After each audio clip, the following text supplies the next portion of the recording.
নমস্কার, all we eat চ্যানেলে সকলকে স্বাগত। আজ আমি খুবই লোভনীয় একটি রেসিপি বানাতে চলেছি। বানাচ্ছি no oven lunch box cheese cake. একটা কন্টেনারের মধ্যে 10টা ডাইজেস্টিভ বিস্কিট নিয়ে নিয়েছি। বিস্কিটগুলোকে গুঁড়ো করে নেব। বিস্কিটগুলোকে পাউডারের মতো গুঁড়ো করব না, এমনভাবে গুঁড়ো করব যেন হালকা দানা দানা ভাব থাকে। বিস্কিট গুঁড়োর সাথে 3 টেবিল চামচ মেল্টেড বাটার মিশিয়ে নেব।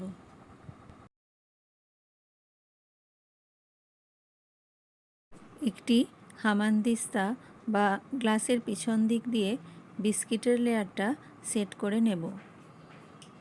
চিজ কেকের ফার্স্ট লেয়ার তৈরি। এটিকে ঢাকা দিয়ে 30 মিনিটের জন্য ফ্রিজারে রেখে দেব।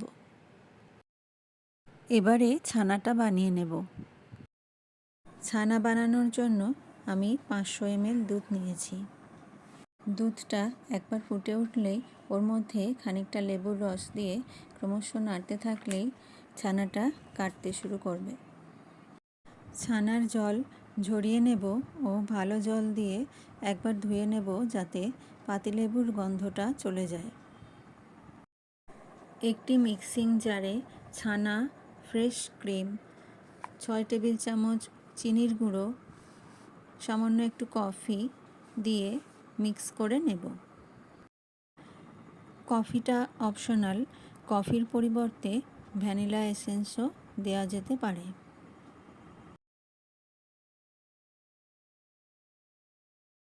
মিশ্রণটা রেডি হয়ে গেছে। এবার এই মিশ্রণটা ওই বিস্কুটের লেয়ারের মধ্যে ঢেলে ঢাকনা আটকে আবার এটাকে 6 থেকে 7 ঘন্টা অথবা ওভারনাইট ফ্রিজারের মধ্যে রেখে দিতে হবে। 10 থেকে 12টা আমন্ড ক্রাশ করে নেব।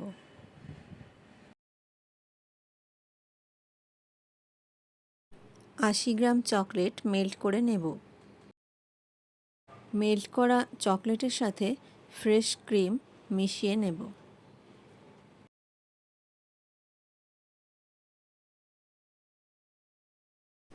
ফ্রিজার থেকে কন্টেনারটা বার করে 2 নম্বর লেয়ারের ওপর দিয়ে এই মিক্সচারটা ঢেলে দেব ও চামচ দিয়ে স্প্রেড করে দেব।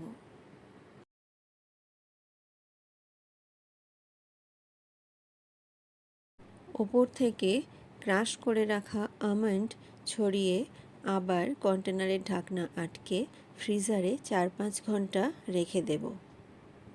আমন্ডটা সম্পূর্ণ অপশনাল, আপনারা চাইলে নাও দিতে পারেন। 4 থেকে 5 ঘন্টা পর ফ্রিজার থেকে বের করে ছুরি দিয়ে পিস করে কেটে নেব। আমার আজকের রেসিপি আপনাদের কেমন লাগলো তা অবশ্যই জানাবেন।